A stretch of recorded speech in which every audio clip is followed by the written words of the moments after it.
आणि आहेत ज्याच्या खिशात 1 कोटी रुपये, तो काय आळंदीची पंढरीची वारी करतो का? अजिबात नाही. जिल्हा परिषदचं तिकीटच मागतो.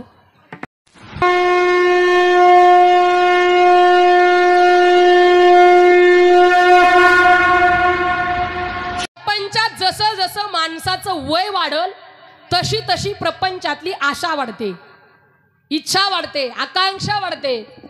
एखाद्याच्या खिशात 100 रुपये आहेत, तो कधी असं म्हणतो का मी खूप श्रीमंत आहे? त्याला वाटतं आपल्या खिशात 1000. अय लाडक्या बहिणी बोला ना. तुम्हाला 1,500 दिले तरी वाटतं सरकारनं 2,000 दिले. 1000 खिशात आहे, त्याला वाटतं का मी श्रीमंत आहे? त्याला वाटतं आपल्या खिशात 10,000. ज्याच्या खिशात 10,000 आहेत त्याला कधी असं वाटतं का मी खूप श्रीमंत आहे? त्याला वाटतं आपल्या खिशात 1,00,000. ज्याच्या खिशात 1,00,000 रुपये तो तरी कधी असं म्हणतो का मी खूप श्रीमंत आहे? त्याला वाटतं 10,00,000. ज्याच्या खिशात 10,00,000 रुपये त्याला तरी कधी असं वाटतं का मी खूप श्रीमंत आहे? त्याला वाटतं आपल्या खिशात 1 कोटी. आणि आहेत ज्याच्या खिशात 1 कोटी रुपये, तो काय आळंदीची पंढरीची वारी करतो का? अजिबात नाही. जिल्हा परिषदचं तिकीटच मागतो नाही का? प्रपंचात 1 जन्म काय 1000 जन्म उभे राहा. उलट जसं जसं प्रपंचात वय वाढल तशी तशी प्रपंचातली आशा वाढते. आपण 20-25 वर्षाचे झालो की आपल्याला वाटतं आता माझं लग्न झालं.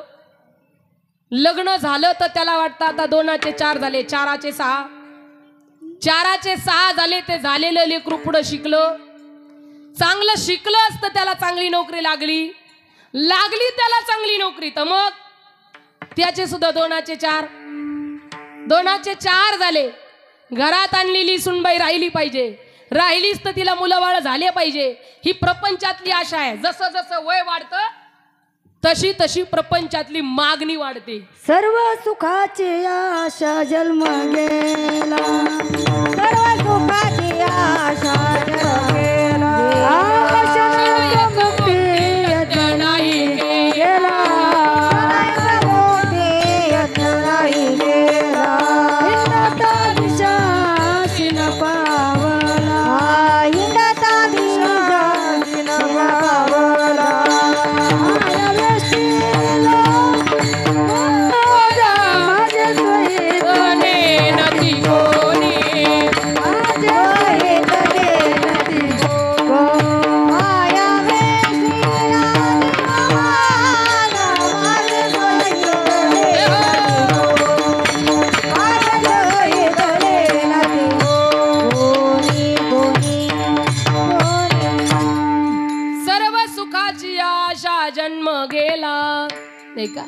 क्षण एक मुक्ती यज्ञ नाही केला, हिंडता दिशा क्षीण पावला. माया वेष्टीला जीव माझा, माझे स्वहित नेनती कोणी नाही का? प्रपंचाजवळ 1 जन्म काय 1000 जन्म उभे राहा. प्रपंच कधी सुखाची इच्छा पूर्ण करत नाही. मी बोललेलं कळतं ना तुम्हाला? एकदा काय झालं, एका माणसाने आपलं गाढव बाजारात नेण्याकरता सजवलं. गाढव कळतं ना तुम्हाला? ओय गाढव, तुम्हाला गाढव कळतं ना? सज्जन माणसाने आपलं गाढव बाजारात नेलं. गाढव बाजारात नेल्यानंतर ते गाढव फिरून फिरून थकलं आणि थकलं म्हणून गाढव खाली बसलं. खाली बसल्यानंतर गाढवाच्या मालकानं त्याला उठवायचा प्रयत्न केला, पण गाढव उठायलाच तयार नाही. गाढवाच्या मालकानं त्याला मारायचा प्रयत्न केला तरी गाढव उठायला तयार. ही घडलेली घटना एक सज्जन माणूस लांबून पाहत होता.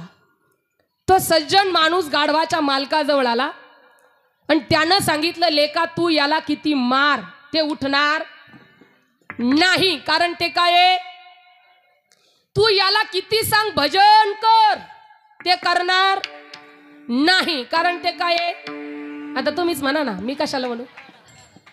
त्यानं सांगितलं, लेका तू याला किती मार ते उठणार नाही. म्हटले मग काय केलं पाहिजे? म्हटले काही नाही, एक बांबू घेऊन या. बांबू कळतो ना तुम्हाला?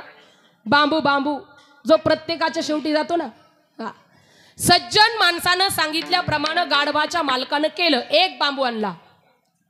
सज्जन माणसानं सांगितलं, लेका या बांबूचं मागचं टोक गाढवाच्या पोटाला बांध, बांबूचं पुढचं टोक गाढवाच्या तोंडापासून 2 हात लांब ठेवून त्याला एक घासाची पिंडी बांध.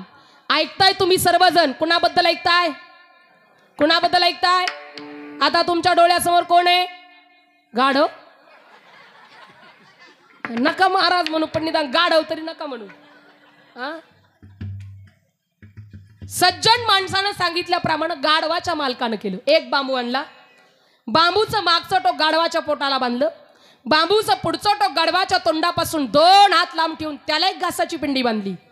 जे गाढव मारूनही उठत नव्हतं ते गाढव ताडकन उभं राहिलं आणि चालायला लागलं. माझा तुम्हाला प्रश्न आहे, कशा करता? घासाच्या पेंडी करता. मग किती दिवस चाललं म्हणजे त्या गाढवाला तो घास मिळेल? किती दिवस चाललं म्हणजे त्या गाढवाला तो घास मिळेल? अहो किती दिवस चाललं म्हणजे या गाढवाला तो घास मिळेल? तुम्हाला वाटतं की मी गाढवाबद्दल बोलतेय? सर्व सुखाची आशा जन्म गेला. किती जन्म वेरा तरी प्रपंच सुखाची इच्छा पूर्ण करत नाही. जसं जसं प्रपंचात वय वाढल तशी तशी प्रपंचातली उलट आशा वाढते. आणि असं म्हणतात, ज्या वेळेला माणूस शेवटची घटकाम असतो त्याची वाचा बंद होते, आणि वाचा जर बंद झाली ना मग त्याच्या जीवनातली आशा आणखी जवान होती. तुम्हाला कळालं का सांगू? एकदा काय झालं, एक म्हातारा होता, तो म्हातारा झाला. झोपल्या का काय? ऐ मी असं म्हटलं, एक म्हातारा होता, तो म्हातारा झाला. तुमच्याकडे म्हाताराच म्हातारा होतो का? एक मनुष्य होता आणि तो म्हातारा झाला. म्हातारा झाल्यानंतर त्याच्या जीवनातली आशा जवान झाली, वाचा बंद झाली होती, त्याला बोलता येत नव्हतं. आणि तो म्हातारा आपल्या 4ही मुलांना आशाशी खून करून खुणवू लागला. मुलांना वाटलं ज्या अर्थी म्हातारा आशी काहीतरी खून करते त्या अर्थी म्हाताऱ्यानं पाठीमागच्या भिंतीत काहीतरी लपून ठेवलेलं. मुलानं घराची पाठीमागची भिंतच पाडून टाकली, तिच्यात काहीच सापडलं नाही. 4ही मुलं म्हाताऱ्याकडे आली. म्हाताऱ्याची वाचा बंद झालेली होती. म्हातारा 4ही मुलांना आशी खून करून खुणवत होतं. मुलांना वाटलं बाबाचं वय झालं, बाबाला इकडं बोट करायचं असेल पण इकडं जातं, म्हणून मुलानं घराची ही सुद्धा भिंत पाडली. भिंत पाडली पण तिच्यात काही सापडलं. मुलं बापाकडे आली. म्हाताऱ्यानं ग बसावना, म्हातारा आशी खून करून खुणवायचं, कारण आज जीवनातली आशा जवान झालेली होती. मुलांना वाटलं या भिंतीत नक्कीच काहीतरी असावं. मुलानं घराची ती सुद्धा भिंत पाडली, तिच्यातही काही सापडलं.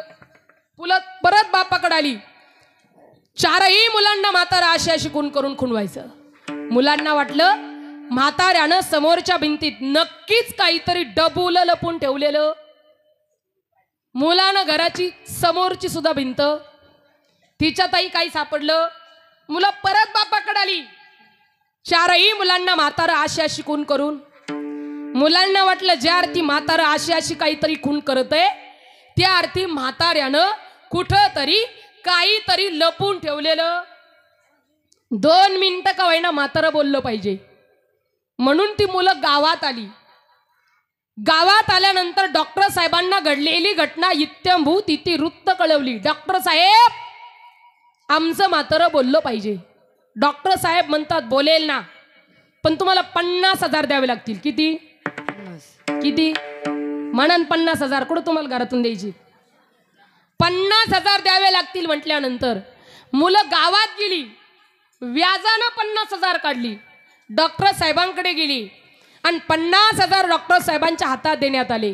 पाहता काय, डॉक्टर साहेबांनी इंजेक्शन काढलं, म्हाताऱ्याला इंजेक्शन दिलं आणि ते म्हातारं बोलायला लागलं. म्हातारा म्हणतं, लेका हो, शरम वाटत नाही का रे?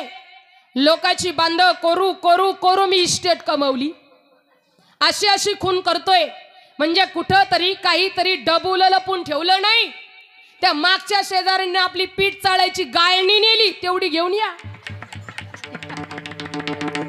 म्हणजे मरा म्हातारही गेलो, 50,000ही गेले आणि घर सुद्धा गेलं. विठ्ठल